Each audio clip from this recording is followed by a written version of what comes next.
पता नहीं क्यों मेरा गला फंस रहा है। ओके। हाँ जिज्ञासा good. Calcium is also required, हाँ श्रेयस ठीक है। मैं एक छोटा सा टॉपिक और डिस्कस करना चाहता हूं, हालांकि वो टॉपिक बहुत ही छोटा है आपके बुक में या क्लास 11 के सिलेबस में, बट क्योंकि है तो मैं एक बार डिस्कस कर लेता हूं, ठीक है। That is lymphatic system.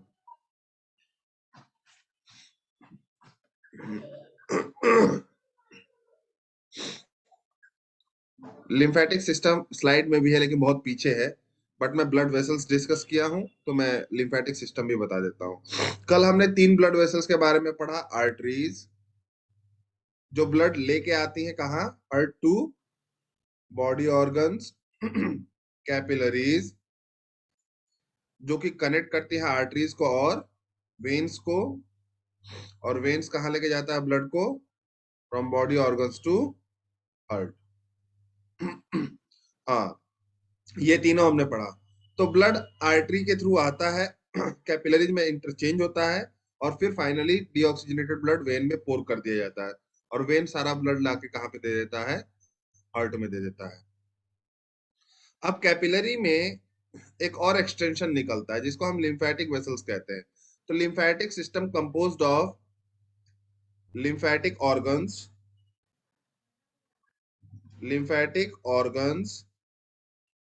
lymph and lymphatic vessel।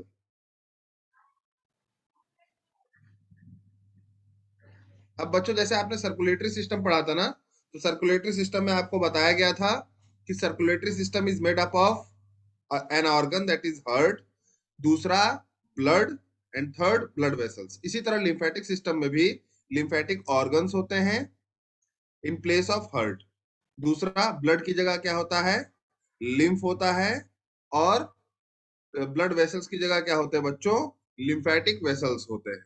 तो lymphatic organs are of 2 types, digestion में हमने डिस्कशन किया था बच्चों। हाँ, lymphatic organs are of 2 type, primary and secondary. 2 तरह के लिम्फेटिक ऑर्गन्स होते हैं बच्चों, प्राइमरी एंड सेकेंडरी। ये दोनों क्या करते हैं, आपको डिजीज से बचाते हैं और अपने अंदर लिम्फोसाइट कंसिस्ट करते हैं। क्या कंसिस्ट करते हैं, लिम्फोसाइट कंसिस्ट करते हैं। तो लिम्फोसाइट कंसिस्ट करने से क्या होता है इनके अंदर,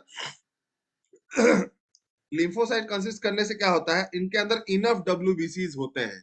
किसके लिए, आपके डिजीज से रेजिस्ट कराने के लिए, आपके अंदर जो डिजीज है उससे फाइट करने के लिए, और आपको इम्यूनिटी प्रोवाइड कराने के लिए। अब जो लिम्फ होता है बच्चों, उसमें आरबीसी को छोड़ के बाकी हर चीज प्रेजेंट होता है, आरबीसी नहीं होता है, ठीक है।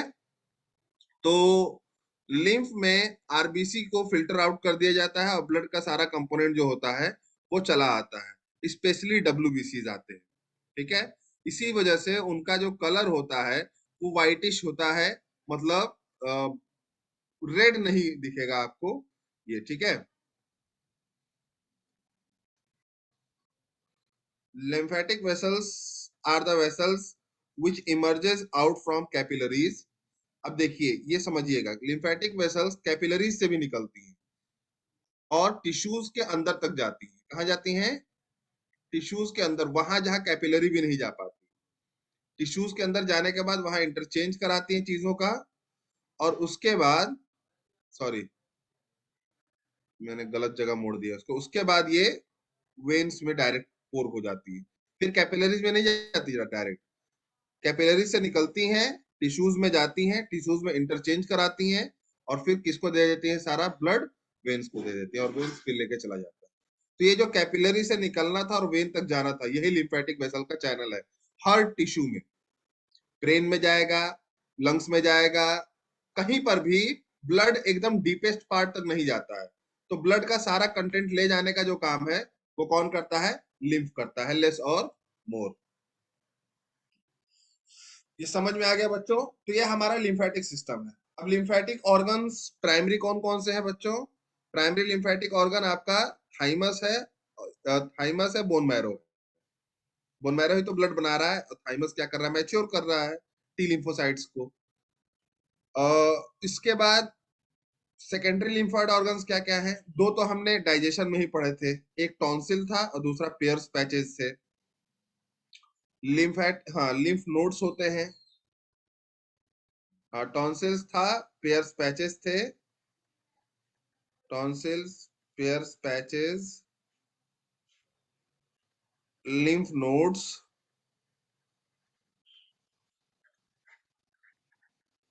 स्प्लीन भी कह सकते हैं। ये सब क्या है? ये सब लिम्फेटिक सेकेंडरी लिम्फोइड ऑर्गन्स है। ये क्या करते हैं? आपकी बॉडी को प्रोटेक्ट करते हैं। प्राइमरी वाला सेल के प्रोडक्शन में हेल्प करता है और सेकेंडरी वाले इसको स्टोरेज में हेल्प करते हैं।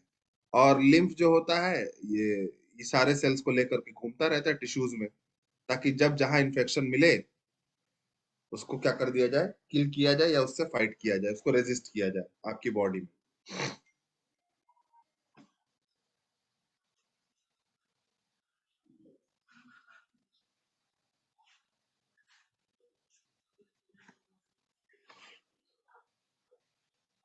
क्लास इसका डिटेल्ड वर्जन आपको क्लास 12th में पढ़ाया जाएगा। ह्यूमन हेल्थ एंड डिजीज नाम का एक चैप्टर है, तो उसमें लिम्फेटिक सिस्टम के बारे में, लिम्फ के जो कंपोनेंट्स होते हैं पूरे के पूरे, उनके बारे में एक एक करके, या लिम्फोसाइट का स्ट्रक्चर कैसा होता है उसके बारे में, एंटीबॉडीज कैसे बनती हैं उसके बारे में, हर चीज क्लास 12th में एकदम डिटेल दिया गया है। So you are going to proceed this further in class 12. You just have to remember that lymphatic system is the extension of circulatory system in which it consists of lymph, lymphatic organs and lymphatic vessels. Lymph is colorless fluid that is devoid of RBC. Second, lymphatic vessels are the extension of capillaries which goes into the tissues and exchange takes place, and after that it pours the lymph into the blood into veins. And lymphoid organs are the primary structures that is responsible for the manufacturing and storage of lymphocytes और WBCs। बाबू ये मैं revise करा रहा हूँ, ठीक है? बच्चा बोल रहा है सर थोड़ा धीरे बताइए। रिवीजन भी धीरे कैसे बताऊं? अभी तो बताया धीरे धीरे करके इससे पहले वाले में। क्लास कुछ कुछ डाउट है तो पूछ लीजिए आप लोग। हम्म। लिम्फ वेसल्स कैपिलरीज से भी थिन होते हैं क्या? कह सकते हो, कैपिलरीज से थिन होते हैं, और साथ ही साथ ये होता है कि डब्ल्यूबीसी के अंदर डायपेडेसिस की एक क्षमता होती है, उसके कारण ये घुस जाते हैं उसके अंदर लिम्फ में। आकांक्षा कुछ कह रही है आप? सर कैपिलरी से ब्लड तभी ना आता है जब हाथ वगैरह छिला जाता है थोड़ा सा।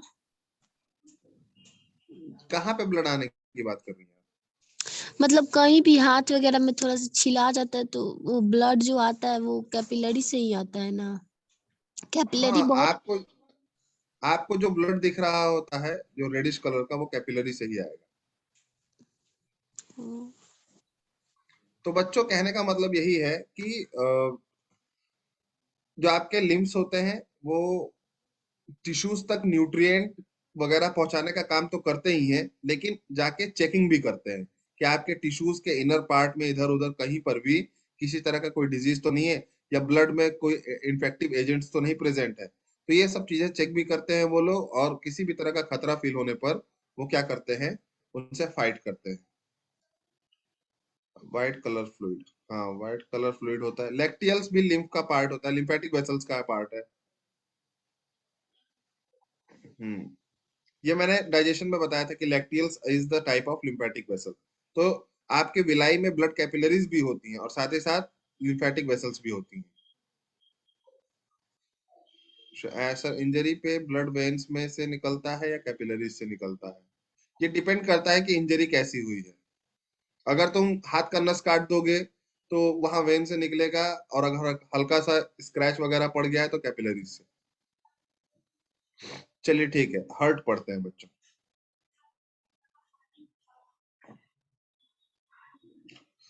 सो obviously we all know less or more about hurt। Heart जो है बच्चों, ये पंपिंग ऑर्गन की तरह काम करता है, प्योरली मायोजेनिक होता है। मायोजेनिक का मतलब होता है जो मसल से बना हो और मसल्स ही उसको रेगुलेट करती है, ठीक है, जिसका बनावट भी मसल से हो और उसको कंट्रोल भी कौन करता हो, मसल्स, ठीक है, और जिसको नर्वस सिस्टम कंट्रोल करता है उसको न्यूरोजेनिक बोलते हैं बच्चों, ठीक है। तो हमारा जो हार्ट है वो ज्यादा मायोजेनिक होता है क्योंकि उसको जो मसल्स होती है हार्ट की वो खुद कंट्रोल करती है। किस तरीके से करती हैं, we will discuss later about this concept. Heart को अगर हम देखें तो हार्ट हमारे रिब्स में, जो दोनों साइड के रिब्स है ना, जहां पे स्टर्नम का बेस है, नीचे की तरफ निचला हिस्सा है, वहां से इनिशिएट होता है। एक फिस्ट के बराबर स्ट्रक्चर होता है, वहां से इनिशिएट होता है और बिल्कुल सेंटर से निकलता है। लेकिन उसका बेस जो आता है, बड़ा वाला पार्ट, वो थोड़ा सा लेफ्ट के टुवर्ड्स टिल्ट हो जाता है। यही वजह है कि कई लोग ऐसा मानते हैं कि आपका हार्ट जो है वो बाईं तरफ होता है। नहीं, बाईं तरफ नहीं होता है, वो सेंटर में होता है। लेकिन उसका बेसल पार्ट जो है वो कहाँ पर होता है, वो थोड़ा सा लेफ्ट के टुवर्ड्स टिल्ट हो जाता है, मतलब स्लाइटली डाउनवर्ड हो जाता है। अच्छा, एक और बात है बच्चों, मैं बोल रहा हूँ कि हार्ट का जो बेस है वो लेफ्ट के टुवर्ड टिल्ट हो जाता है। तो हार्ट में टिप नीचे होता है, लिसन, हार्ट में टिप या एपेक्स, हार्ट में जब आप देखेंगे तो टिप और एपेक्स जो होता है, ये एपेक्स है, ये नीचे होता है, और जो बेस होता है वो ऊपर होता है। तो एक तरह से आप कह सकते हो आपका हार्ट उल्टा है इन टर्म्स ऑफ साइज और मॉर्फोलॉजी। बहुत रेयर कंडीशन है पुलकित, बहुत ही रेयर है। अब बच्चों, अब आपके हार्ट को बाहर से देखा जाए, एकदम बाहर से, तो हार्ट को जो लेयर इंक्लोज करती है उसको हम पेरिकार्डियम कहते हैं, ठीक है। पेरिकार्डियम में दो लेयर्स होती हैं, एक होती है पेराइटल बाहर की तरफ और एक होती है विसेरल अंदर की तरफ, ठीक है। रितु ने पूछा सर हार्ट कंप्लीटली ना ही लेफ्ट साइड होता है ना ही राइट साइड होता है। नहीं नहीं, हार्ट तो सेंटर में है, राइट साइड का तो कोई क्वेश्चन ही नहीं है उसका। थोड़ा सा टिल्ट होता है लेकिन लेफ्ट में होता है, वो भी बेसल पार्ट। तो बच्चों कह रहा हूँ पेरिकार्डियम जो है आपका, जो हार्ट का मेम्ब्रेन है, वो दो पार्ट में डिवाइडेड है। एक upper layer that is parietal और एक inner layer that is visceral. Parietal और विसरल के बीच में एक फ्लूइड होता है, उस फ्लूइड का नाम होता है पेरिकार्डियल फ्लूइड, जैसे कि आप सबने लंग्स में भी देखा था, ठीक है। ये फ्लूइड्स कहीं पर भी होंगे तो क्या करेंगे, किसी भी तरह के मैकेनिकल स्ट्रेस को रेजिस्ट करेंगे, उसके फोर्स को डाइवर्सिफाई कर देंगे और हार्ट को किसी भी तरह का डैमेज होने से बचाएंगे। तो ये चीजें हमने ऑलरेडी डिस्कस कर ली थी फ्लूइड्स के बारे में। पेरिकार्डियम लेयर का नाम पेरिकार्डियम है, बाहर वाला जो पेरिकार्डियम दो लेयर होता है, एक पेराइटल पेरिकार्डियम होता है, एक विसरल पेरिकार्डियम होता है, ठीक है। हाँ, पेराइटल विसरल के बीच में पेरिकार्डियल फ्लूइड होता है, ठीक है। ये हार्ट का लेयर है, बाहरी और अंदरी लेयर, बीच बीच बीच में इनके क्या है, पेरिकार्डियल फ्लूइड्स है, पेरिकार्डियल फ्लूइड्स इनके बीच में पाए जाएंगे। लंग्स में तो प्लूरल है तो यहाँ पेरिकार्डियल ना, ये लंग्स थोड़ी पढ़ रहे हैं, तो हम हार्ट पढ़ रहे हैं। मैंने कहा था लंग्स में भी आपने बाहर वाली लेयर पेराइटल ही पढ़ी थी और अंदर वाली भी विसरल पढ़ी थी। वहां पे पेराइटल प्लूरा था, विसरल प्लूरा था। यहाँ पर पेराइटल पेरिकार्डियम है, विसरल पेरिकार्डियम है। तो आप ये समझ लीजिए ना कि पेराइटल कहीं भी आएगा तो वो बाहरी लेयर होगी, विसरल कहीं भी आएगा तो ये इनर लेयर होगी, ये कहना चाह रहा था। नाउ स्टूडेंट्स, अब अगर हम हार्ट को मॉर्फोलॉजिकली या उनके टिश्यू के पार्ट पे हिस्टोलॉजिकली डिवाइड करें, इनके हिस्टोलॉजी के हिसाब से अगर हम इनको डिवाइड करें, तो पूरे हार्ट की तीन मसल्स होती हैं, तीन तरह के डिफरेंट मसल्स होती हैं बच्चों। पहली मसल्स जो है सबसे अंदर की तरफ, उसको हम एंडोकार्डियम बोलते हैं, एंडोकार्डियम। जो उसके ऊपर की मसल होती है बच्चों, उसको हम, तान्या आपका वीडियो ऑन हो गया, उसको हम मायोकार्डियम बोलते हैं। और जो सबसे ऊपर की लेयर होती है बच्चों, उसको हम एपिकार्डियम बोलते हैं। Layer in the sense muscles, muscles की लेयर। तो हार्ट के मसल्स को अगर टुकड़ों में काट दिया जाए तो सबसे अंदर वाली जो मसल्स निकलेगी उसको एंडोकार्डियम बोलेंगे, बीच वाली मसल्स जो निकलेगी उसको मायोकार्डियम बोलेंगे, और ऊपर वाली जो मसल्स निकलेगी उसको हम एपिकार्डियम बोलेंगे। तो मायोकार्डियम का जो सबसे ज्यादा रोल होता है वो पंपिंग में होता है बच्चों। पंपिंग के लिए मायोकार्डियम सबसे ज्यादा रिस्पॉन्सिबल होता है। एंडोकार्डियम जो होता है वो अलग अलग चैम्बर्स में अलग अलग तरह का स्ट्रक्चर कंसिस्ट करता है ताकि पंपिंग में हेल्प हो सके। और एपिकार्डियम जो होता है वो बेसिकली थोड़ी सी हार्ड लेयर बनाता है ताकि प्रोटेक्शन में हेल्प मिल सके। So these are the three type of muscles present in heart. और एपिकार्डियम के ऊपर दो लेयर्स होती हैं जिसको हम पेरिकार्डियम बोलते हैं, और यही पेरिकार्डियम अपने दोनों लेयर्स के अंदर फ्लूइड रखते हैं जिसको पेरिकार्डियल फ्लूइड कहते हैं। इतना समझ में आ गया बच्चों?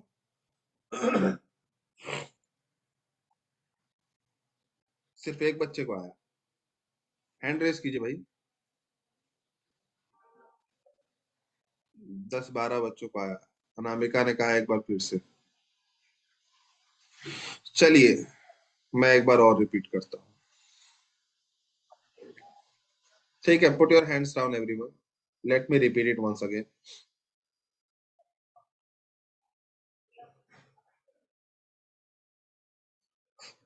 Heart is composed of two layers on the upper side. Membrane, membrane और लेयर में फर्क समझिए। मेम्ब्रेन पतली पतली स्किन की, स्किन लाइक स्ट्रक्चर होते हैं। तो हार्ट के ऊपर दो मेम्ब्रेन पाए जाते हैं पेरिकार्डियम के। एक पेराइटल पेरिकार्डियम है और एक अंदर की तरफ विसेरल है। दोनों के बीच में पेरिकार्डियल फ्लूइड्स होते हैं। मेम्ब्रेन को हटा दिया जाए तो मसल्स की तीन लेयर मिलती है हार्ट में। सबसे अंदर वाली लेयर एंडोकार्डियम, बीच वाली लेयर मायोकार्डियम और सबसे ऊपर वाली लेयर एपिकार्डियम कहलाती है। एपिकार्डियम का जनरल फंक्शन प्रोटेक्शन का होता है। मायोकार्डियम हार्ट में जो पंपिंग हो रही है, जो कॉन्ट्रैक्शन के टाइम जो जान लगाया जा रहा है, मायोकार्डियम उसमें बहुत हेल्प करता है। और एंडोकार्डियम जो होता है वो इनर सेटलिंग का काम करता है, मतलब अंदर का जो बन रहा है लोब, ठीक है, उसके लिए हेल्प करता है और पंपिंग में भी हेल्प कराता है। So these are the three functions of all three muscles. Now we have four chambers, and these four chambers are varied in shapes, forms to pump the blood in different types. So हम उसको एक एक करके आगे के उसमें discuss करेंगे। जी आकांक्षा, कुछ कहना चाह रही हैं? सर ये पढ़ा दिए हैं क्या, मतलब कि मेल का ये ब्लड होगा और फीमेल का ये, तो बच्चे में कौन सा ब्लड आएगा? बहुत पहले पढ़ा दिया वो तो। कब पढ़ा है सर? कल भी तो हम किए थे क्लास। जो पूछिएगा आप, मैंने कब पढ़ा है, मैंने पढ़ा ठीक, दिया। ठीक।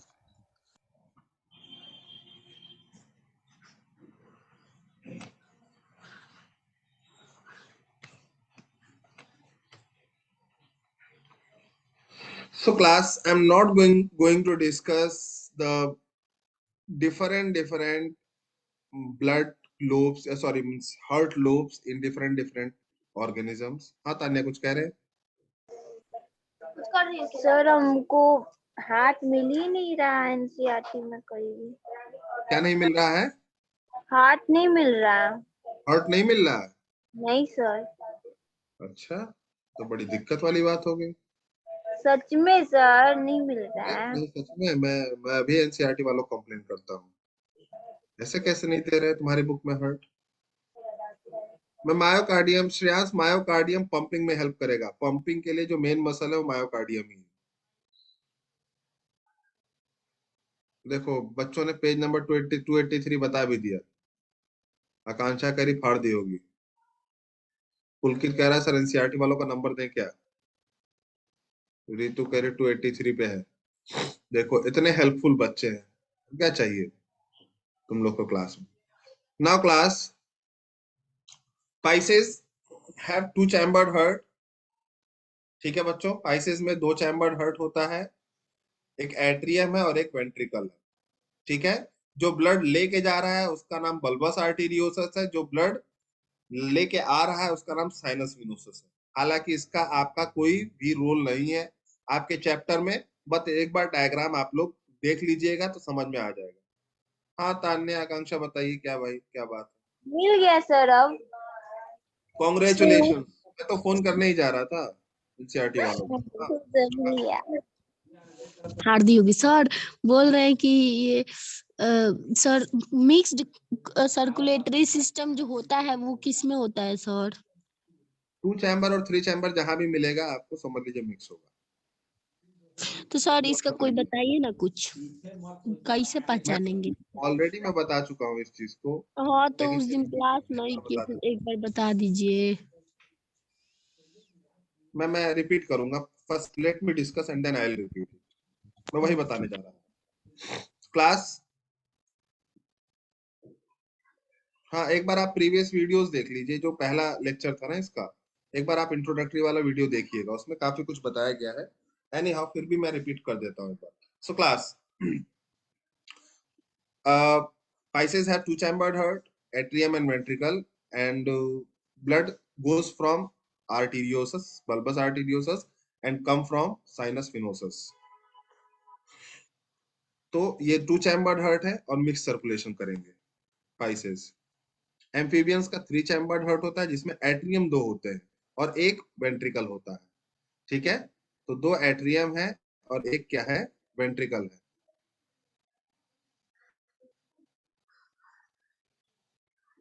सॉरी, तो यहाँ पर ब्लड आ तो अलग अलग रहा है, मतलब ऑक्सीजनेटेड अलग आ रहा है, डीऑक्सीजनेटेड अलग आ रहा है, लेकिन जाएंगे मिक्स फॉर्म में क्योंकि दोनों को आना एक ही चैम्बर में, वेंट्रिकल्स में ही आना है। So this is how 3 chambered heart वाले भी मिक्स सर्कुलेशन ही करते हैं। ठीक है, तो यहाँ पर भी वही चीज होगी। अब बच्चों ब्लड को ले जाने का काम कौन करेगा इनके अंदर? हार्ट से ले जाने का काम कोनस आर्टीरियोसिस करेगा। ठीक है, ब्लड को लाने का काम कौन करेगा? साइनस विनोसस करेगा। लेफ्ट एट्रियम के नीचे है साइनस विनोसस। ब्लड को हार्ट में लाने का काम साइनस विनोसस करेगा और ले जाने का काम कौन करेगा? कोनस आर्टीरियोसस करेगा। जी आकांक्षा बताइए, कुछ कह रही हैं आप? सर ब्लड को हार्ट में ले आने का काम तो इंफीरियर वेना कावा का होता है ना सर? आप फ्रॉग हो, फ्रॉग में होता है ये केवल? एम्फीबियन दिख नहीं रहा तुमको? अच्छा ये एम्फीबियन पढ़ा रहा है। अच्छा sir. So class, basically we amphibians have two auricles and one ventricle। 3 chambered heart होता है और 3 chambered heart भी क्या होता है? मिक्स सर्कुलेशन करता है। Again you just need to see the pic. जितना पिक को आप एक बार देख लेंगे आपको समझ में आ जाएगा। ठीक है, सिर्फ आपको याद क्या रखना है कि ब्लड जा कैसे रहा है, ब्लड आ कैसे रहा है, फिशेज में भी एम्फीबियंस में भी। Now come to the next slide. Reptiles basically have 3 chambered heart, but in crocodile case or turtle case they have 4 chambered heart। तो जब 3 chambered heart होता है it will be like same as amphibians। अगर 3 chambered heart है तो बिल्कुल किसकी तरह होगा? amphibians की तरह होगा। और जब 4 chambered heart आ जाता है तो 2 ऑरिकल्स और 2 वेंट्रिकल्स देखने को मिलते हैं। तो यहाँ पर कुछ एग्जांपल्स दिए हैं, आई थिंक सबका 4 चैम्बर हर्ट ही यहाँ पर दिखाने की कोशिश की गई है। 2 ऑरिकल्स हैं, 2 वेंट्रिकल्स हैं, 2 ऑरिकल्स हैं, 2 वेंट्रिकल्स हैं। इसमें भी 2 ऑरिकल्स हैं और 2 वेंट्रिकल्स हैं, इसमें भी 2 ऑरिकल्स और 2 वेंट्रिकल्स हैं। लिजर्ड, स्नेक, क्रोकोडाइल, टर्टल, इन चारों का एक्सेप्शन दिया गया है क्योंकि इन चारों में क्या होता है? हार्ट डिवाइडेड होता है, 4 चैम्बर्ड पाया जा रहा है, और जिसमें भी 4 चैम्बर्ड हार्ट पाया जाता है बच्चों, वो क्या है? वो डबल सर्कुलेशन करता है। और डबल सर्कुलेशन का मतलब क्या होता है कि ऑक्सीजनेटेड और डीऑक्सीजनेटेड ब्लड जो होंगे वो अलग अलग रास्ते से कैरी होंगे बॉडी में, और इस वजह से बॉडी की एफिशिएंसी ऑक्सीजन को इनटेक करने की बढ़ जाती है। ऑलरेडी डिस्कस्ड, ये हो चुका है, तो I am just revising it.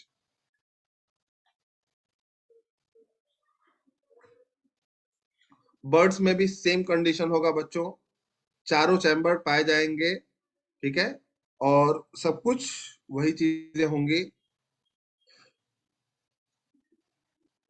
हाँ, आर्टीरियल और वेनस सर्कुलेशन बिल्कुल अलग अलग होगा, मतलब ऑक्सीजनेटेड डीऑक्सीजनेटेड ब्लड का सर्कुलेशन एकदम अलग अलग तरीके से होगा। लेकिन हार्ट थोड़ा छोटा होता है बर्ड्स में, लेकिन पूरा डिवाइडेड होता है 4 चैम्बर।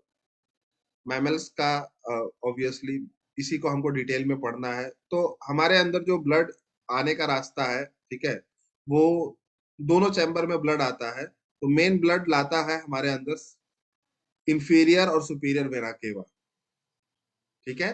और राइट साइड में लाने का काम करता है पल्मोनरी वेन्स।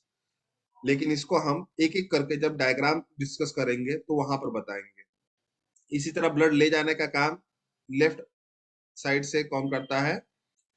जो आपका सिस्टमिक आयोटा है वो करता है, जो आपको रेड कलर का स्ट्रक्चर दिख रहा है खतरनाक सा, ये वाला। ये ये ब्लड ले जाने का काम करता है पूरे बॉडी में। जबकि हार्ट में ब्लड ले जाने का काम जो करता है वो करता है पल्मोनरी आर्टरी, ये छोटा वाला एक सिंगल स्ट्रक्चर। तो बच्चों अलग अलग तरीके से, सॉरी ये वाला लंग्स में ले जाने का काम, ठीक है।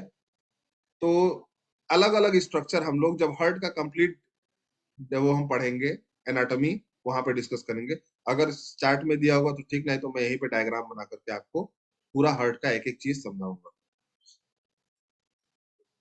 वो यहाँ पे दिया है, बहुत छोटा सा दिया है। चलो मैं फिर भी कोशिश करता हूँ। क्लास,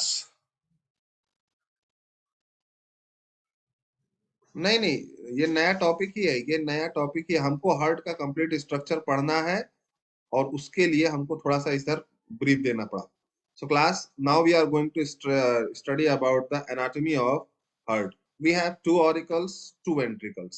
ठीक है, दो अपर चैम्बर है, दो लोअर चैम्बर है। राइट साइड में जो ऑरिकल है या एट्रियम, उसको राइट एट्रियम या राइट ऑरिकल बोलेंगे। लेफ्ट साइड में है उसको हम लेफ्ट ऑरिकल या लेफ्ट एट्रियम बोलते हैं। इसी तरह वेंट्रिकल्स में भी जो राइट साइड है राइट वेंट्रिकल, जो लेफ्ट साइड है लेफ्ट वेंट्रिकल बोलते हैं। चारों चैम्बर एक दूसरे से डिवाइडेड होते हैं। राइट वाला राइट एट्रियम राइट वेंट्रिकल से किससे डिवाइडेड होता है? हार्ट का कलर तो ब्राउनिश ही होता है, ठीक है, लेकिन खून निकाल दिया जाए तो एकदम व्हाइट हो जाएगा। हाँ बच्चों देखिए देखिए, अब लिसन लिसन वेरी केयरफुली। अभी हमको बिल्कुल कोई और बात नहीं करनी, सिर्फ हार्ट का हम डायग्राम ही डिस्कस करेंगे। तो राइट ऑरिकल राइट वेंट्रिकल को डिवाइड करने के लिए जो बाउंड्री होती है, ठीक है, इस बाउंड्री का नाम होता है, बाउंड्री पूरे कंप्लीट बाउंड्री का नाम होता है auriculo ventricular septum. Auriculo ventricular septum. इस ऑरिक्यूलो वेंट्रिकुलर सेप्टम में तीन छोटे छोटे पोर्स होते हैं, छेद होते हैं, जिससे ऑरिकल का ब्लड वेंट्रिकल में चला जाता है और उस छेद को ट्राइकस्पिड वॉल्व कहते हैं इस ऑरिकुलर वेंट्रिकुलर सेप्टम में। इसी तरह लेफ्ट ऑरिकल लेफ्ट वेंट्रिकल के बीच में भी जो वॉल होती है उसको भी हम ऑरिकुलो वेंट्रिकुलर सेप्टम ही कहते हैं। लेकिन यहाँ पर सिर्फ दो ही पोर्स होते हैं और उन दो पोर्स को हम लोग मिट्रल वॉल्व कह सकते हैं या फिर बाइकस्पिड वॉल्व कह सकते हैं, ठीक है। तो पूरी की पूरी बाउंड्री बनी हुई है, हाँ, पूरी की पूरी बाउंड्री ये तो नहीं क्या सर, ब्लड के कलर से तो हार्ट को भी रेड होना चाहिए था। अरे बच्चे इन अपियरेंस कह रहे हैं, इन जनरल अपियरेंस वो थोड़ा सा ब्राउनिश अपियर होते हैं क्योंकि मसल्स भी तो हैं, ठीक है। So class, let me come to the focus to the point. We have two walls that is separating upper and lower chamber and the wall is auriculoventricular septum, ठीक है। और ऑरिकुलो वेंट्रिकुलर सेप्टम डिवाइड भी कर रहा है लेकिन थोड़ी सी जगह भी छोड़ रहा है आने जाने के लिए, और वो जगह का नाम ट्राइकस्पिड वॉल्व है और बाइकस्पिड वॉल्व है। इसी तरह राइट ऑरिकल और लेफ्ट ऑरिकल को भी डिवाइड करने वाले एक सेप्टम होता है।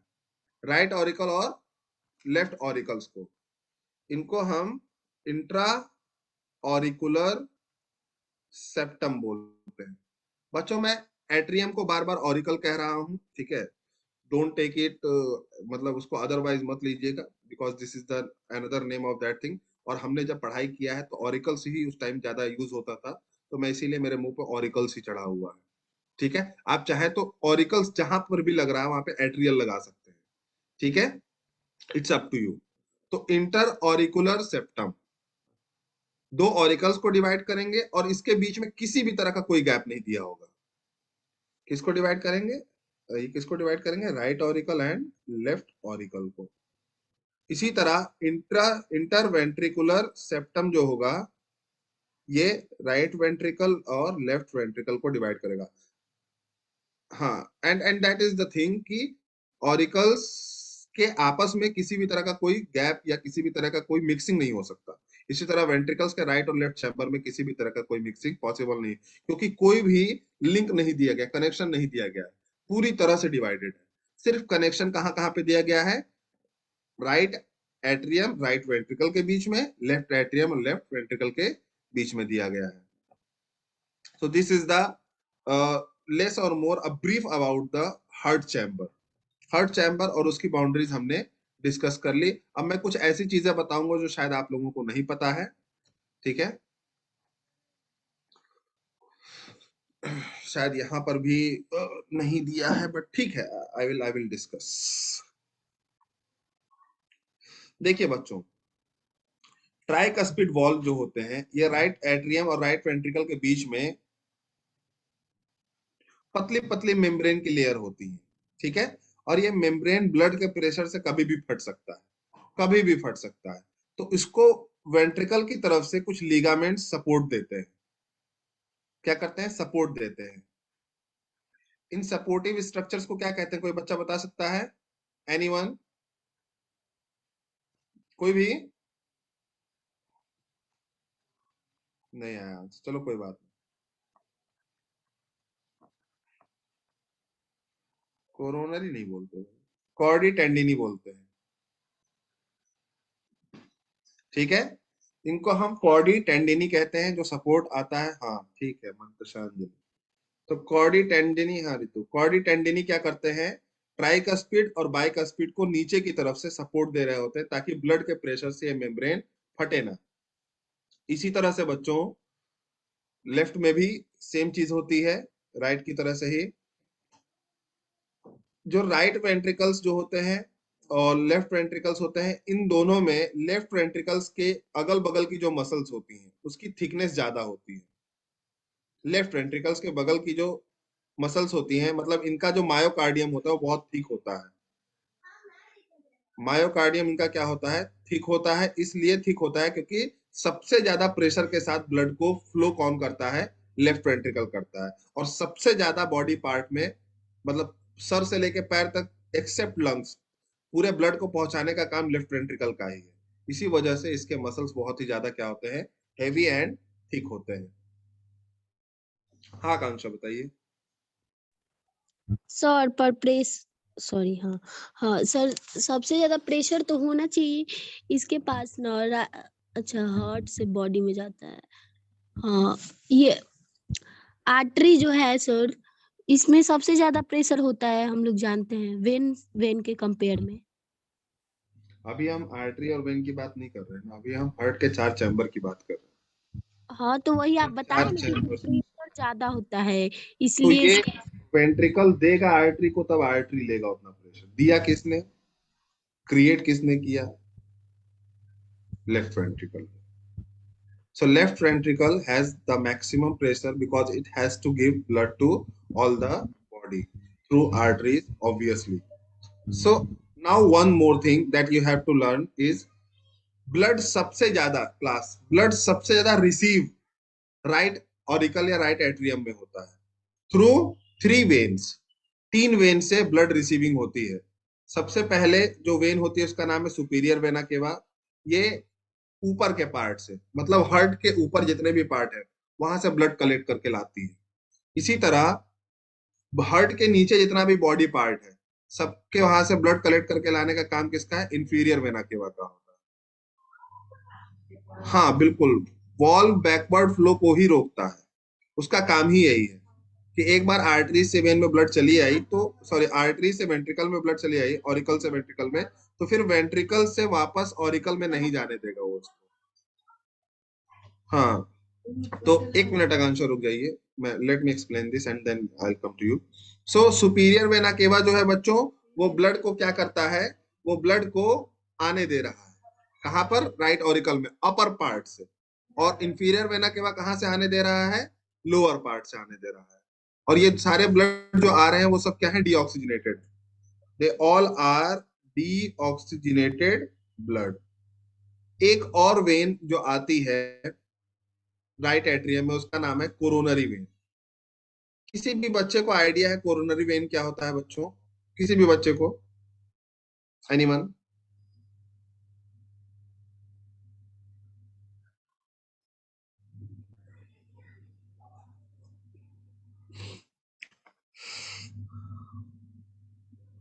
हार्ट सबको ब्लड पहुंचा रहा है, ठीक है, या सबको सबसे ब्लड रिसीव कर रहा है।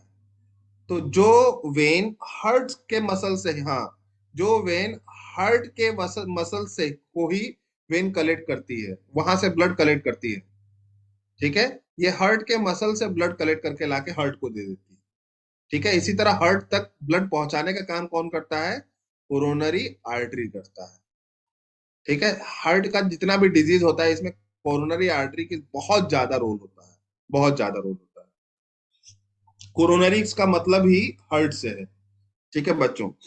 सो तीन जगह से ब्लड रिसीव हुआ, सुपीरियर वेना केवा, inferior vena cava and coronary when. तीन जगह से ब्लड रिसीव हुआ, कहां पर, राइट एट्रियम में। अब बच्चों क्या मामला होता है कि इंफीरियर वेना केवा और कोरोनरी वेन्स, ठीक है, इनमें वॉल्व्स होते हैं। मतलब जब ब्लड आता है तो कोरोनरी वेन जैसे ये है तो इसमें एक वॉल्व लगी होती है, इसी तरह इंफीरियर वेना केवा में भी क्या होती है, एक वॉल्व लगी होती है, ठीक है। कोई वॉल्व का नाम बता सकता है?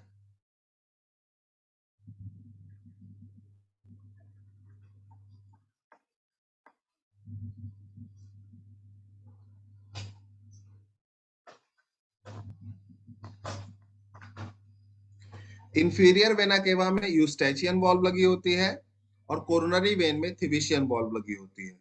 ये दोनों क्या करते हैं, जब राइट ऑरिकल में ब्लड आ जाता है तो जब राइट ऑरिकल ब्लड को पंप करता है ना, तो ये दोनों वॉल्व को क्लोज कर लेते हैं। वॉल्व को क्लोज करने से क्या होता है कि जो भी ब्लड है, जो भी ब्लड है वो सीधे वेंट्रिकल्स में जाएगा, वापस से कहा नहीं जाएगा, वापस से कोरोनरी वेन और इंफीरियर वेना केवा में लौट के नहीं जाएगा। इसलिए ये वॉल्व्स क्या कर लेते हैं, क्लोज कर लेते हैं, ठीक है बच्चों। हाँ, बैक फ्लो नहीं होने देंगे, बिल्कुल। कभी भी कोई भी वॉल्व आए, कोई भी वॉल्व आए बच्चों, ये वॉल्व बैक फ्लो नहीं होने देता है कहीं से भी। अब बच्चों चलो कुछ और चीजें डिस्कस कर लेते हैं and then we will come to the next part. Right auricle से ब्लड राइट वेंट्रिकल में आता है। राइट ऑरिकल से जितना भी ब्लड रिसीव हुआ, डीऑक्सीजनेटेड ब्लड, वो कहाँ आया, राइट वेंट्रिकल में आया। राइट वेंट्रिकल किसको ब्लड दे देता है, आर्टरी को देगा। जाहिर सी बात है आर्टरीज ही ब्लड लेके जाएंगी, लेकिन आर्टरीज में देने से पहले वेंट्रिकल्स और आर्टरीज के बीच में एक और वॉल्व आती है। किसी भी वेंट्रिकल और किसी भी आर्टरी के बीच में वॉल्व एक आएगी और उस वॉल्व का नाम होगा semi lunar valve. Semi lunar valve होगा, ठीक है। तो राइट वेंट्रिकल से थ्रू सेमी ल्यूनर वॉल्व किस में ब्लड जाएगा, पल्मोनरी आर्टरी में ब्लड जाएगा। पल्मोनरी आर्टरी यही डीऑक्सीजनेटेड ब्लड लेके कहा जाती है, लंग्स के पास जाती है, और लंग्स से वो ब्लड क्या हो जाता है, ऑक्सीजनेटेड हो जाता है, क्योंकि लंग्स में सारा कार्बन डाइऑक्साइड दे दिया जाता है और ऑक्सीजन ले लिया जाता है। ऑक्सीजन लेने के बाद, ऑक्सीजन ले लेने के बाद अब वो हार्ट की तरफ आएगी, लेकिन हार्ट की तरफ अब आर्टरी नहीं आएगी, कौन आता है, वेन आता है। उस वेन का नाम है pulmonary vein. Pulmonary vein, pulmonary vein left atrium में ऑक्सीजनेटेड ब्लड लेकर के आती है। क्या लेकर के आती है, ऑक्सीजनेटेड ब्लड लेकर के आती है। और पल्मोनरी वेन से जो ऑक्सीजनेटेड ब्लड है लेफ्ट एट्रियम से लेफ्ट वेंट्रिकल में चला जाता है, ठीक है। लेफ्ट एट्रियम से कहा चला जाता है, लेफ्ट वेंट्रिकल में चला जाता है थ्रू मिट्रल वॉल्व या बाइकस्पिड वॉल्व। इसी तरह राइट इसमें ट्राइकस्पिड वॉल्व के थ्रू गया था। तो लेफ्ट वेंट्रिकल में ब्लड जाने के बाद, दिस लेफ्ट वेंट्रिकल में ब्लड जाने के बाद सबसे मोटा आर्टरी जिसको हम सिस्टमिक एओर्टा कहते हैं, लेफ्ट वेंट्रिकल उसमें ब्लड को पोर करता है। मैंने कहा था लेफ्ट वेंट्रिकल सबसे ज्यादा बॉडी में ब्लड पहुंचाता है, पूरे बॉडी ऑर्गन्स में, एक्सेप्ट फॉर लंग्स। ठीक है बच्चों, तो लंग्स को छोड़ के बाकी हर बॉडी ऑर्गन में ये लेफ्ट वेंट्रिकल ब्लड पहुंचाता है। तो एक आर्टरी तो नहीं होगी, एक आर्टरी के थ्रू तो नहीं पहुंचाएगा, कई सारी आर्टरीज के थ्रू पहुंचाएगा। ठीक है, वो भी हम डिस्कस करेंगे अभी। So left ventricle give blood to systemic aorta. Systemic aorta, ये क्या आ गया, जिसका नाम यहां पर आपको दिख रहा होगा, सिस्टमिक एओर्टा। तो सिस्टमिक एओर्टा में जब लेफ्ट वेंट्रिकल ने ब्लड को दिया बच्चों, what is the name of wall between left atrium and, no, they don't have any valves.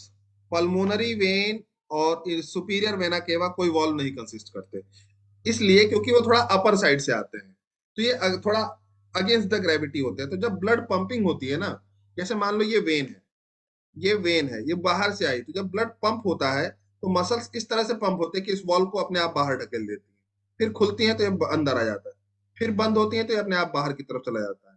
तो वो जो होल है वो अपने आप कॉन्ट्रैक्ट होते टाइम बंद हो जाता है।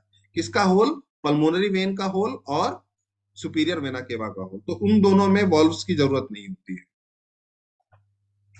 जी। सर बोल रहे कि सुपीरियर वेना चेस्ट कैविटी से ब्लड लेके आता है और ये इंफीरियर वेना का जो होता है एब्डोमिनल कैविटी से ब्लड लेके आता है। तो सर ये दोनों सिर्फ राइट एट्रियम में मिल जाता है, दोनों लेके जाता है। सुपीरियर वेना केवा सिर्फ चेस्ट कैविटी से नहीं लाएगा, वो हर जगह से लाएगा, जो हार्ट के ऊपर जितने भी प्लेस हैं सबसे लेके आएगा। और इंफीरियर वेना केवा सिर्फ एब्डोमेन से नहीं लाएगा, वो आपके पैर से भी लाएगा, आपके एब्डोमेन से भी लाएगा, आपके वेस्ट से भी लाएगा, हर जगह से लाएगा, नीचे की तरफ जितने भी पोर्शन है। तो यहाँ यहीं पे आके मिलेगा सर राइट? हाँ, सब यही मिलेंगे, सारे veins except lungs, pulmonary vein सब यहीं पे मिलेंगे, राइट एट्रियम में, और पल्मोनरी वेन लेफ्ट एट्रियम में आके मिलेगा। नीट में क्वेश्चन आया था कि कहाँ पे ऑक्सीजनेटेड ब्लड और डीऑक्सीजनेटेड ब्लड मतलब मिलते हैं, रहते हैं एक साथ? कैपिलरीज, कल भी बताया था। कैपिलरीज, ठीक है सर। सो क्लास, ये जो मैंने अभी बताया आपको, ये डबल सर्कुलेशन हो गया। ठीक है, कि आपका ब्लड सारे वेना केवा से आया, बहुत ध्यान से सुनिएगा, सारे वेना केवा से आया, राइट एट्रियम में गया, राइट एट्रियम से फिर राइट वेंट्रिकल में एंटर किया, राइट वेंट्रिकल में एंटर करते टाइम उसको वॉल्व्स मिले जिसका नाम ट्राइकस्पिड था। राइट वेंट्रिकल्स ने सारा ब्लड पल्मोनरी आर्टरी को दे दिया। पल्मोनरी आर्टरी और वेंट्रिकल के बीच में एक वॉल्व थी, सेमिल्यूनर वॉल्व, ठीक है, जिसके थ्रू पल्मोनरी आर्टरी में चला गया ब्लड। पल्मोनरी आर्टरी उस डीऑक्सीजनेटेड ब्लड को लंग्स के पास ले जाएगी और लंग्स के पास ले जाके ऑक्सीजनेटेड कर देगी। ऑक्सीजनेटेड ब्लड अब पल्मोनरी वेन के थ्रू आएगा लेफ्ट ऑरिकल में। लेफ्ट ऑरिकल में आने के बाद जितना भी पल्मोनरी वेन है वो सब का सब क्या हो जाएगा बच्चों, वो सब का सब लेफ्ट वेंट्रिकल में चला जाएगा, लेफ्ट ऑरिकल्स के थ्रू लेफ्ट वेंट्रिकल में चला जाएगा थ्रू मिट्रल वॉल्व या बाइकस्पिड वॉल्व। तो लेफ्ट वेंट्रिकल में जाने के बाद सारा ब्लड लेफ्ट वेंट्रिकल पंप कर देता है, किसमें? एओर्टा में, सिस्टमिक एओर्टा में। सिस्टमिक एओर्टा में जाने के लिए अगेन लेफ्ट वेंट्रिकल से सिस्टमिक एओर्टा में अगेन जाने के लिए एक वो जो वॉल्व थी, मैंने कहा था अभी, वेंट्रिकल्स टू आर्टरीज जाने के लिए कभी भी ये वॉल्व लगेगी। वो कौन सी वॉल्व थी? सेमील्यूनर वॉल्व। तो लेफ्ट वेंट्रिकल से एओर्टा में जाने के लिए भी यही वॉल्व होती है। अब आप एओर्टा को डिवाइडेड होते देख सकते हैं, एओर्टा को डिवाइडेड होते आप लोग देख सकते हैं। एक एओर्टा डिवाइड होकर अपर साइड कवर करेगी, नेक, हेड, ये सारे एक डिवाइड होकर के आपके ये सोल्जर, हाथ, इधर वाले रीजन्स कवर करेगी, और एक डिवाइड होकर के नीचे चली जाएगी, और वो डिवाइडेड होती चली जाएगी। अब मैं बच्चों कुछ प्रैक्टिकल चीजें आपको बताना चाहता हूँ, शैल आई, जिससे आपकी थोड़ी नॉलेज इंक्रीमेंट हो नीट के रिगार्डिंग भी, और जनरल किसी बच्चे वगैरह को आप या किसी आम आदमी को समझाने के लिए कि हाँ भाई मुझे तुमसे ज्यादा नॉलेज है।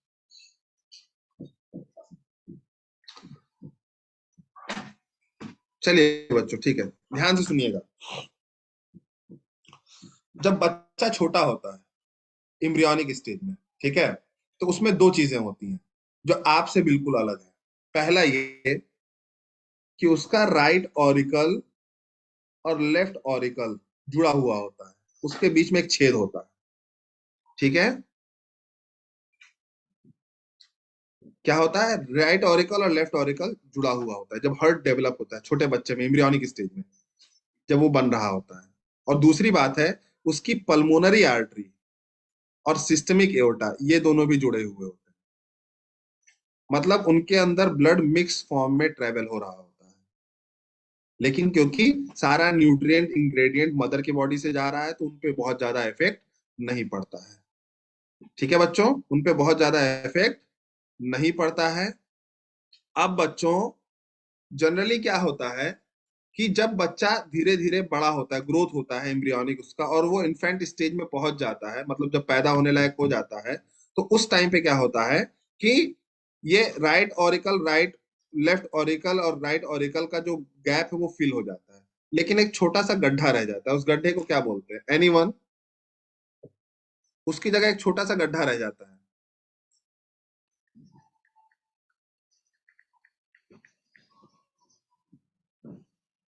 एनीवन? शायद आपकी बुक में भी दिया हो, अगर आप ध्यान से देखें तो। राइट ऑरिकल और राइट वेंट्रिकल के बीच में देखिएगा, कहीं मिलेगा आपको। इसमें तो नहीं दिया है, किसी ने नहीं बताया। विनीता हैंड रेस कर रही है। जी विनीता, कुछ बताइए।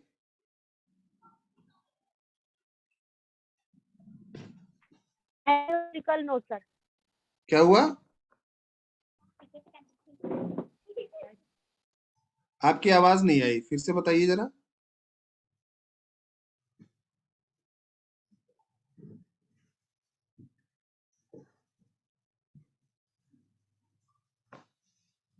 आप चैट में लिख दीजिए विनीता।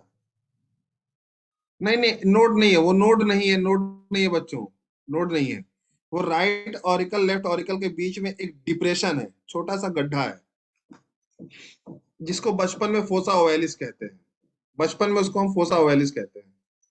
अब बताओ बच्चों, मैं इतना हिंट दे दिया, आपके बुक में भी होगा।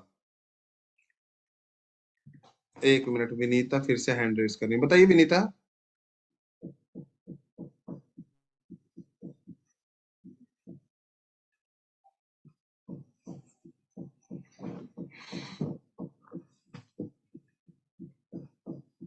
नहीं बताएंगे। एड्रेस देखो बच्चों, नहीं नहीं, उस डिप्रेशन को ही फोसा ओवेलिस कहते हैं, जो आपके अंदर रह जाता है, और जो बचपन में वो छेद होता है उसको हम फोरामेन ओवेल कहते हैं।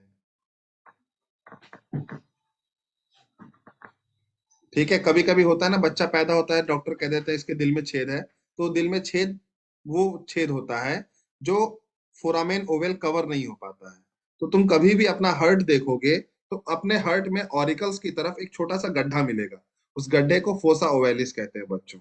ठीक है, और ये जब गड्ढा जब फिल हो जाता है तो फोसा ओवेलिस कहते हैं, और जब ये पूरा का पूरा पाइपलाइन की तरह खुला रहता है तो इसको हम फोरामेन ओवेल कहते हैं। जी आकांक्षा, कुछ कहना चाह रही? सॉरी, पता था, पैटेंट फोरामेन ओवेल कहते हैं उसको। तो चलिए आप ये बता दीजिए कि जो दोनों आर्टरीज जुड़ी होती है उनका नाम क्या होता है? क्या? जो दोनों आर्टरीज जुड़ी होती हैं बचपन में उनका नाम क्या होता है? दोनों आर्टरी जुड़ा होता है हाँ, तो जैसे इसका मतलब left auricle left ventricle, left auricle right auricle जुड़ा हुआ है बचपन में एकदम छोटे पर, तो उसको हम फोरामेन ओवेल कहते हैं, और जब वो ढक जाता है तो उसको फोसा ओवेलिस कहते हैं, उस गड्ढे को हल्का सा जो जगह रहती है। इसी तरह जो आपका एओर्टा है और पल्मोनरी आर्टरी है, ये दोनों भी जुड़े हुए हैं बचपन।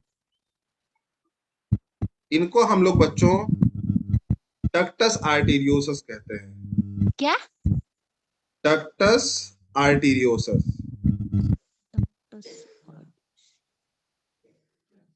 सर थोड़ा क्लास, साफ ना।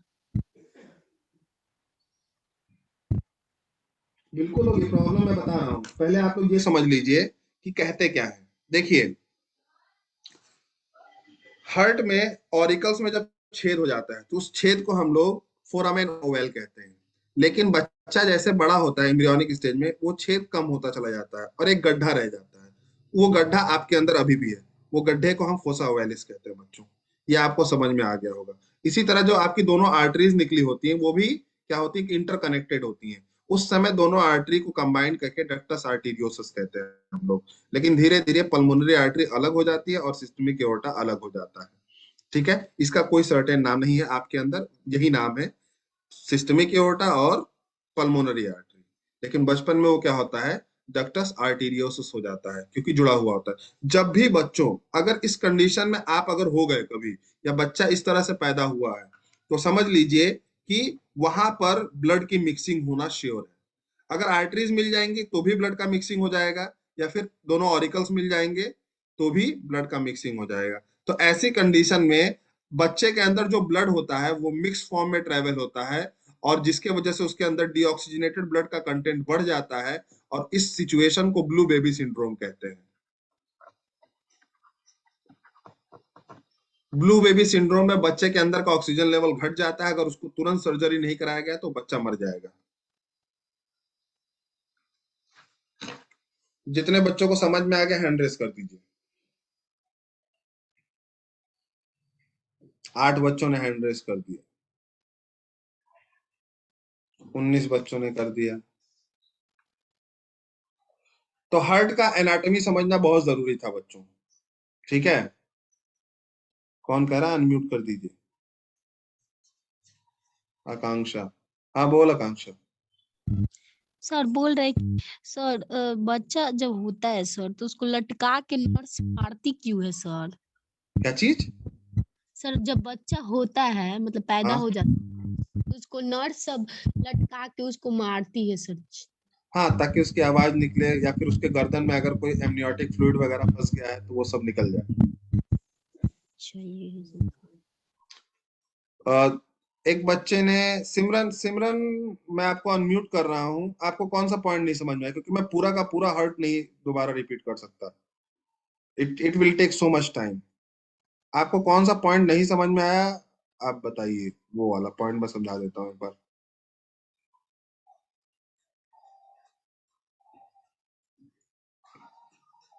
सिमरन, आप टाइप कर दीजिए अगर आपको कोई पर्टिकुलर पॉइंट में है। ब्लू बेबी डिजीज, ठीक है ठीक है, ब्लू बेबी।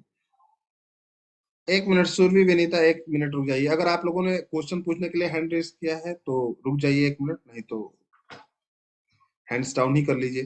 तो देखिए बच्चों, ब्लू बेबी सिंड्रोम तब होगा जब बच्चे में क्या चीज, लेफ्ट और राइट ऑरिकल्स नहीं जुड़ पाए उसके बड़े होते होते, या फिर उसके पल्मोनरी आर्टरी और सिस्टमिक एओर्टा अलग ना हो पाए। दोनों ही कंडीशन में ब्लू बेबी सिंड्रोम होता है। ऐसा बहुत रेयर होता है, क्योंकि बच्चा जब डेवलप होता है तो उसका हर पार्ट अलग अलग होने लगता है। इसी तरह लेफ्ट ऑरिकल राइट ऑरिकल भी अलग अलग हो जाते हैं, और ये भी अलग अलग हो जाते हैं आपके आर्टरीज भी। सुरभि, आपको कुछ पूछना है, पूछिए।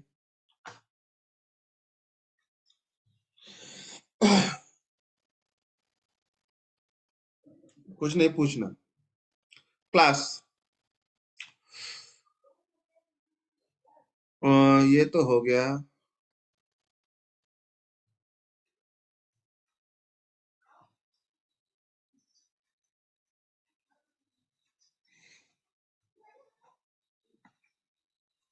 सर फिर सर्जरी करने के बाद, हाँ सर्जरी करके बंद किया जाता है। सर्जरी करके राइट ऑरिकल लेफ्ट ऑरिकल्स को क्या कर देता, उसमें फाइबर्स की हेल्प से उसको इनक्लोज कर दिया जाता है, बंद कर दिया जाता है बच्चों में। क्लास, डबल सर्कुलेशन भी मुझे लगता है आप लोग को समझ में आ गया होगा, मैंने इसके साथ ही लपेटे में उसको भी समझा दिया। आपके पूरी फिजियोलॉजी में बच्चों, डाइजेशन से लेकर के हार्मोन तक में सबसे इंपॉर्टेंट हार्ट है। इसका मतलब डायग्राम समझना सबसे इंपॉर्टेंट है, और इसके बाद ब्रेन। इन दोनों पे खास फोकस कीजिएगा बच्चों। So I am going to clear all the diagrams. I had taken a screenshot. I will send the notes to you.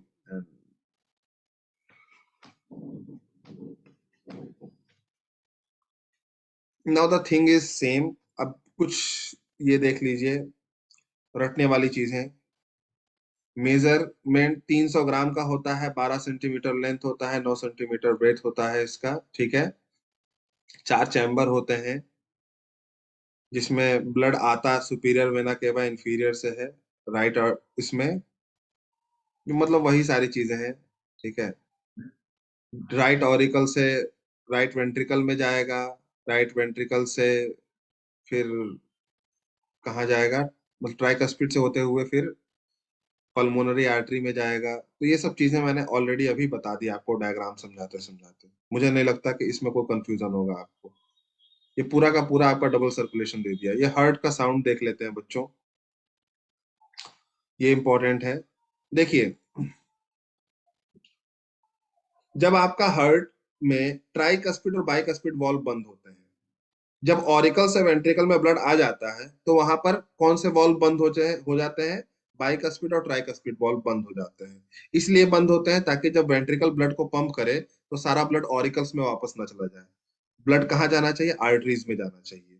इसीलिए जो बाइकस्पिड है ट्राइकस्पिड है अपने आप को एक बहुत तेजी के साथ बंद करते हैं। जैसे खुले रहते हैं, ब्लड आ रहा तो तेजी के साथ बंद करते हैं, तो जैसे ही बंद कर दें तो एक आवाज आती है। वो आवाज बहुत शार्प होती है।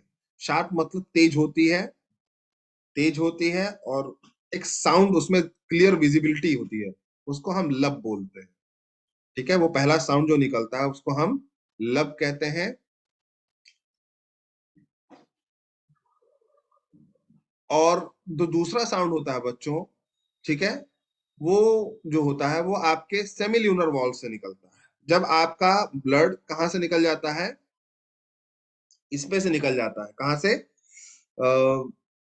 वेंट्रिकल से निकल जाता है और आर्टरीज में चला जाता है। तो आर्टरीज में जैसे ही सारा ब्लड गया तो आर्टरीज और वेंट्रिकल्स के बीच में जो वॉल्व है वो भी अपने आप को एक साउंड के साथ बंद करती है।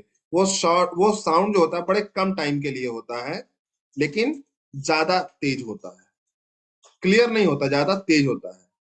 ठीक है, तो वो साउंड जो होता है एज कंपेयर टू लब, जो डब की साउंड आती है ना, जैसे ढम से मारते हैं एक, वैसा जो जैसे ड्रम में आप एक साउंड मारते हैं डम से करके, वैसा करके आता है साउंड।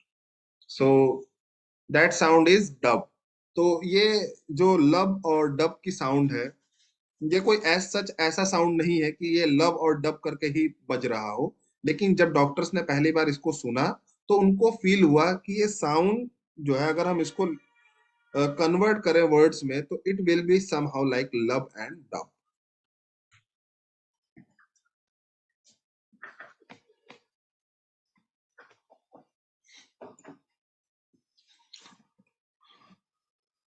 सुरभि, आपका हाथ अभी भी रेज है, आपको कुछ पूछना है तो पूछ लीजिए, नहीं तो हैंड डाउन कीजिए। सर्कुलेशन ऑफ ब्लड, मैं ये भी समझा देता हूँ, ये पॉइंट भी बहुत इंपॉर्टेंट है। ठीक है,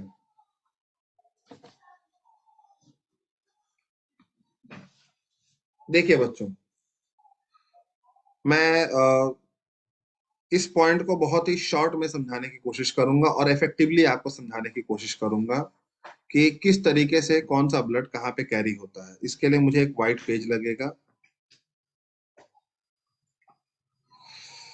कुछ बेसिक चीजें जो आप जान लीजिए बच्चों। सिस्टोल का मतलब होता है कॉन्ट्रैक्शन, डायस्टोल का मतलब होता है बच्चों रिलैक्सेशन।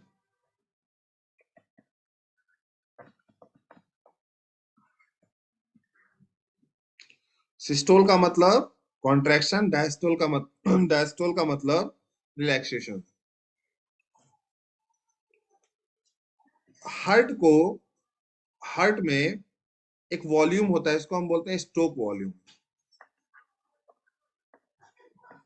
मतलब एक हार्ट बीट, लिसन, एक हार्ट बीट में एक बार ब्लड पंप करने में कितना ब्लड निकल रहा है आपके हार्ट से, तो वो 70 ml ब्लड होता है, 70 या 75 ml, लेस मोर होता है। एक मिनट में आपका कितना हार्ट बीट होता है बच्चों, ये तो जीके का क्वेश्चन है। एक मिनट में कितना हार्ट बीट होता है, 72। 60 to 65 किसने बोला भाई, श्रेयांश कहाँ हो तुम। वो 80 किसका हार्ट बीट बढ़ा हुआ है भाई, 80 पहुंचा दिया इसने, इश, पुलकित। चलो 80 तक जा सकता है, हाँ ठीक है जा सकता है। तो देखिए 72 बीट्स पर मिनट होते हैं। तो एक बीट, लिसन, एक बीट कितने सेकंड में होगा? एक हार्ट बीट। मैथमेटिक्स का क्वेश्चन है। हाँ वसीम सिमरन सही है आप लोग का 72। जिज्ञासा, सोनिया ठीक है। ईशा 16 से 17 बार। तुमको सांस लेने को नहीं बोला गया, हार्ट बीट। अनामिका का, मंतशा का भी ठीक ही है, रितु ठीक है। हाँ बच्चों बताओ। मुझे लगता है कई बच्चे इस क्वेश्चन को गलत करेंगे, हालांकि मंतशा ने एकदम सही नहीं किया, उल्टा कर दिया मंतशा ने। पुलकित एकदम सही। आकांक्षा, ये बताना है आपको, ये एक बीट में एक हार्ट बीट कितने सेकंड में होगी? पुलकित का सही है, श्रेयांश का एकदम सही है, अब जाके मंतशा का भी सही हुआ। सिमरन बहुत कम हो गया आपका, 0.27 सेकंड में तो होने लगा, तो फिर कई बार हो जाएगा। It will come somehow approx 0.8 second. 0.8 second में टोटल हार्ट बीट आपका एक कंप्लीट हो जाता है बच्चों। ठीक है, तुमको पता करना हो तो जैसे एक हार्ट बीट कितने में है? 72 हार्ट बीट हो रहा है एक मिनट में। एक मिनट में कितने सेकंड है? 60 सेकंड है। एक बीट आपको पता लगाना तो 60/72 कर दीजिए, 0.8 सेकंड आपको आंसर मिल जाएगा। नहीं, 72/60 करोगे तो 0.8 नहीं मिलेगा, 60/72 करना पड़ेगा। हाँ, so you will get 0.8 second answer. ये जो मैं बता रहा हूँ बच्चों, इसको बताने के पीछे एक बहुत बड़ा कंसेप्ट आपको बताना है। ठीक है, इसीलिए मैं छोटी छोटी चीजें बता रहा हूँ। अब अगर तुमसे कोई पूछ ले, एक मिनट में तुम्हारा हार्ट कितना ब्लड फ्लो करा देता है, तो एक मिनट में कितना बीट हो रहा है? 72 बीट हो रहा है। और एक बीट में कितना ब्लड जा रहा है? 70 जा रहा है। तो 72 बीट में 72 × 70 कर दो, कितना ब्लड जाएगा बच्चों? बिल्कुल अप्रोक्स होगा। श्रेयांश का सही है। पुलकित 490 क्या? श्रेयांश ठीक है। 5 लीटर, सिमरन 5.5 लीटर। मंतशा ने एकदम एग्जैक्ट कैलकुलेट कर दिया, लग रहा कैलकुलेटर लेके बैठी थी। अंजलि ने 4940 बोला। सोनिया ने 5040 बोला। कई बच्चों ने 5040 बोला। पुलकित ने 490 ml बोला। चलिए ठीक है बच्चों, जो भी वैल्यू आएगी, जो भी value, you have to write approx 5 litre. Approx 5 litre और अप्रॉक्स 5000 ml, दोनों सही रहेगा। ठीक है, सलोनी 504 थोड़ी होगा। ठीक है, तो यू विल गेट, अगर देखो तुम्हारे अगर बॉडी में 5 लीटर ब्लड है, तो सोचो तुम्हारा हार्ट एक मिनट में ही पूरा का पूरा ब्लड को सर्कुलेट कर दे रहा है। ठीक है, तो अगर कभी डॉक्टर्स तुम्हारे वेन्स में इंजेक्शन लगाएं तो घबराना मत कि यार वेन्स में लगाया है, वेन्स कब हार्ट में जाएंगे, हार्ट से कब ब्लड निकलेगा, कब तक हमारे बॉडी में पहुंचेगा। नहीं, टाइम नहीं लगेगा, क्योंकि जैसे ही आपके हार्ट में ब्लड पहुंचा, तो वो तुरंत 1 मिनट के अंदर कहाँ पहुंचा देगा? आपके पूरे बॉडी में पहुंचा देगा। तो जिसको जहां पहुंचना होता है मेडिसिन को, वो वहां पहुंच जाता है विद इन, हाँ विद इन सेकेंड्स। चलो ठीक है, हाँ कोई बात नहीं, इट्स ओके इट्स ओके। तो बट पहुंचा देगा आपको, 1-2 मिनट के अंदर वो चीज पहुंच जाएगी, टेंशन मत लीजिएगा आप लोग, अगर कभी डॉक्टर वेन्स में इंजेक्शन लगा दे तो। अब जो हमारा कंसेप्ट है बच्चों, सिस्टोल का मतलब कॉन्ट्रेक्शन, डायस्टोल का मतलब रिलैक्सेशन, तीन चीजें हम लेंगे यहाँ से। और एक हार्ट बीट 0.8 सेकंड में कंप्लीट हो रही है। ठीक है, एक हार्ट बीट 0.8 सेकंड में कंप्लीट हो रही है। ये तीन चीजें हमको यहाँ से उठानी है। ठीक है, ये तीन चीजों को ध्यान में रखिएगा, तब हम आपको समझाएंगे कि हार्ट बीट अपना कैसे कंप्लीट होता है। देखिए बच्चों, सबसे पहले ऐसे नोड, ऐसे नोड आपके ऑरिकल्स में, वो मेडिसिन किसी और पार्ट में भी जा सकता है, कहीं पे भी जा सकता है, लेकिन जो टारगेट ऑर्गन है उसको रिसीव वही करेगा। क्लास, ऐसे नोड जो होता है वो आपके राइट ऑरिकल्स के अपर साइड। अरे आकांक्षा क्या कर रही है?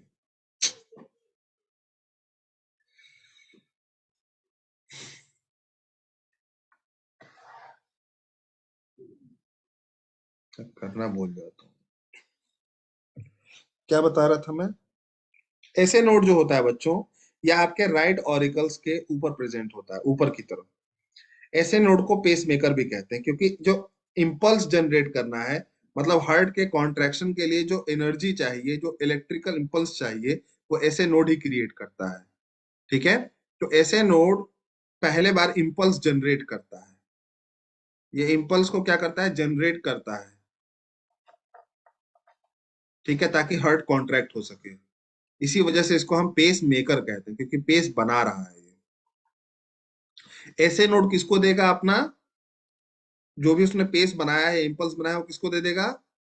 ऑरिकल्स को देगा। ऑरिकल्स जैसे ही वो इंपल्स पाएंगे, क्या हो जाएंगे? कॉन्ट्रैक्ट हो जाएंगे। तो ऑरिकुलर सिस्टोल होगा। ऑरिकुलर सिस्टोल कितने सेकंड के लिए होता है बच्चों? सिर्फ और सिर्फ 0.1 सेकंड के लिए होता है। कितने सेकंड के लिए होता है बच्चों? 0.1 सेकंड के लिए होता है। अब ऑरिकुलर सिस्टोल होने के बाद क्या होता है? ज्वाइंट डायस्टोल होता है। क्या होता है? ज्वाइंट डायस्टोल होता है। ज्वाइंट डायस्टोल लेस और मोर जो होता है, वो 0.4 सेकंड चलता है। 0.4 सेकंड चलता है बच्चों। ज्वाइंट डायस्टोल में ऑरिकल्स भी रुके हुए होते हैं, वेंट्रिकल्स तो पहले से ही रुके हुए थे। ठीक है, तो वेंट्रिकल्स भी रुके हुए होते हैं।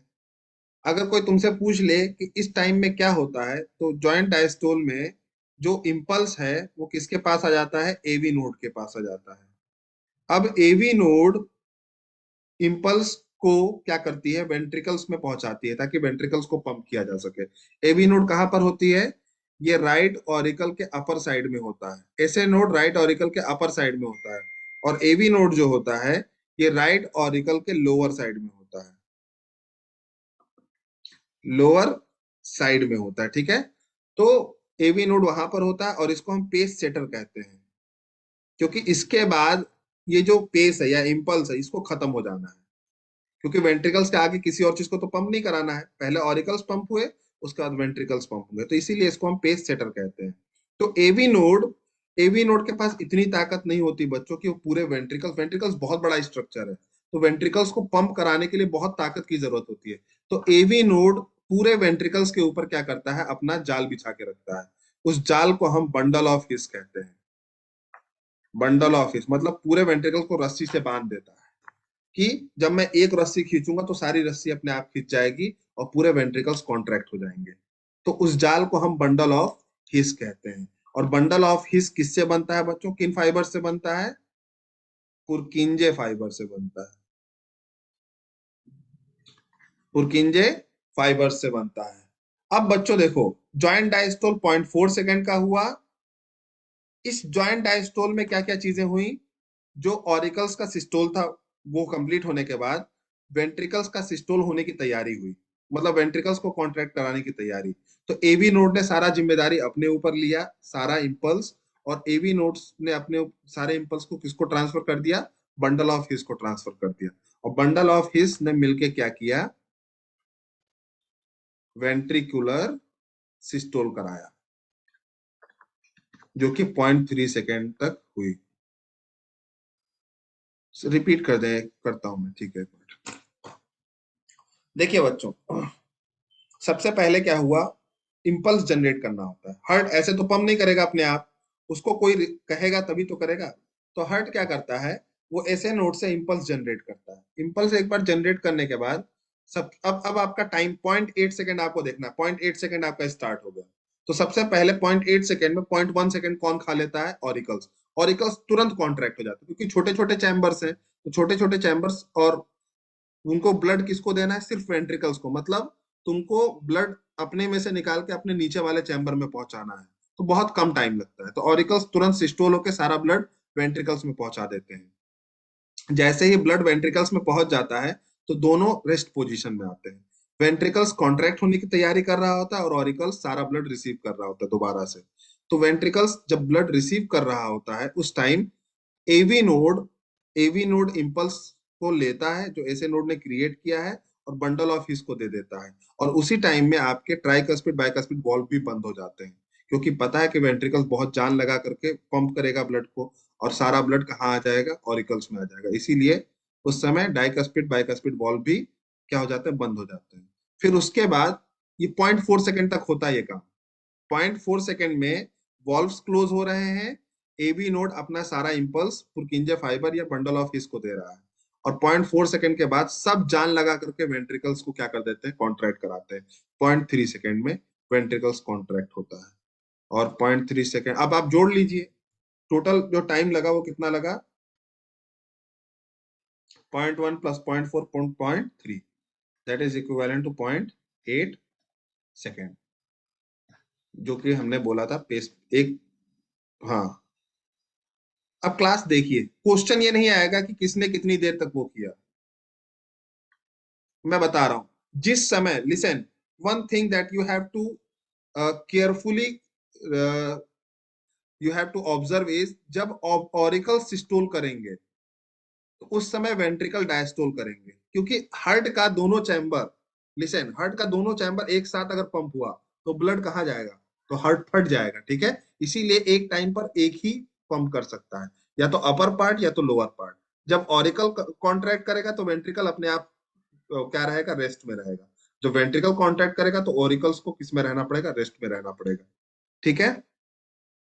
नाउ द क्वेश्चन इज, कौन सा लेफ्ट साइड में होता है, देखिए बच्चों, क्वेश्चन जो आएगा वो ये आएगा कि वेंट्रिकल्स कितनी देर तक, लिसन, वेंट्रिकल्स कितनी देर तक डायस्टोल में रहे। कोई बच्चा बता सकता है वेंट्रिकल्स आपके कितने देर तक मतलब रिलैक्स पोजीशन में रहे। ये दोनों साइड में होता है पुलकित, राइट और लेफ्ट दोनों एक साथ हो रहे होते हैं। 0.5 सेकेंड, सोनिया ने 0.1 सेकेंड, किसी ने सही आंसर नहीं दिया। जब आपसे पूछा जाए कि वेंट्रिकल्स कितनी देर तक डायस्टोल पोजीशन में रहे, तो हाँ ठीक है 0.5, ठीक है, गुड गुड गुड। तो आप 0.8 में से जितनी देर वेंट्रिकुलर क्या रहा, कॉन्ट्रैक्ट रहा, उसको घटा दीजिए 0.3, कितना आएगा बच्चों। एक बच्चे ने सही दिया है शायद, पुलकित ने दिया है, श्रेयांश ने भी दिया, ठीक है, दो बच्चों ने सही आंसर दिया है। तो वेंट्रिकल डायस्टोल में कितनी देर रहेगा, जितनी देर सिस्टोल में नहीं रहेगा उतनी देर डायस्टोल में रहेगा, तो 0.8 minus 0.3, so it will be the 0.5 second तक ये रेस्ट पोजीशन। इसी तरह तुमसे कोई पूछ ले ऑरिकल्स कितनी देर डायस्टोल में रहे, ऑरिकल्स कितनी देर डायस्टोल में रहे, तो तुम क्या कहोगे, 0.8 माइनस,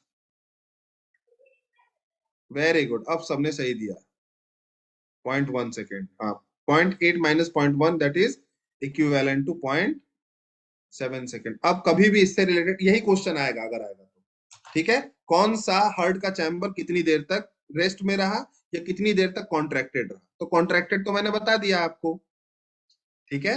रेस्ट वाला ध्यान दीजिएगा, आपको टोटल याद रखना 0.8 सेकेंड हुआ है। 0.8 सेकेंड में अगर पूछा जा रहा है कि कौन कितनी देर रेस्ट पोजीशन में है, तो आप माइनस कर दीजिए कि वो कितनी देर कॉन्ट्रैक्टेड था, उतना छोड़ के बाकी देर वो रेस्ट में रहेगा। तो वेंट्रिकल 3 सेकेंड 0.3 सेकेंड तक कॉन्ट्रैक्टेड था, बाकी सारा टाइम तो वो रेस्ट में रहेगा, तो 0.8 माइनस 0.3 कर देंगे आप। So that's how this things have been completed. So कल हम बच्चों कुछ और चीजें पढ़ाएंगे।